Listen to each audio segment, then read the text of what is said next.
முதன்முறையாக கொங்கு மண்டலத்தில் திரு சக்தி பாலாஜி, அவருடைய துணைவியார் திருமதி சக்தி பாலாஜி ஆகியோர் இணைந்து அவருடைய குழுவினரோடு இந்த கொங்கு மண்டலத்தில் கோவையில் ஏற்பாடு செய்திருக்கிற இந்த குதிரையேற்றம் ஷோ ஜம்பிங் இன்றைக்கு காட்டப்பட்டது என்பது ஆயிரக்கணக்கான இங்கு கூடியிருக்கிற மக்களை சிறிது நேரம் பாஸ்போர்ட் இல்லாமல், விசா இல்லாமல் வெளிநாட்டிலே கொண்டு போய் ஒரு மணி நேரம் உட்கார்ந்து வைத்ததை போல ஒரு உணர்வை ஏற்படுத்தியிருக்கிறது.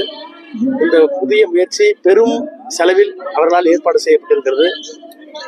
அடுத்தடுத்த ஆண்டுகளில் இந்த போட்டி இன்னும் இந்த பகுதியிலே தீவிரமடைந்து நிறைய பொருளாதார உதவியோடு கூடிய ஒரு பெரிய நிகழ்வாக, தமிழகத்திற்கு பெருமை சேர்க்கக்கூடிய நிகழ்வாக, கொங்கு மண்டலத்திலே இன்னும் அதிக சிறப்பு தரக்கூடிய ஒரு நிகழ்வாக நடைபெறும் என்று நாங்கள் நம்புகிறோம்.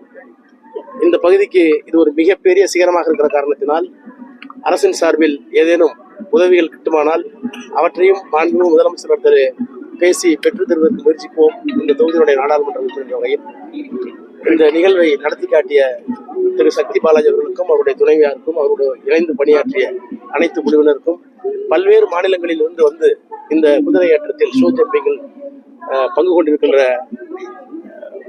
அனைவருக்கும் எங்களுடைய வாழ்த்துக்களை இந்த நேரத்தில் தெரிவித்துள்ளேன்.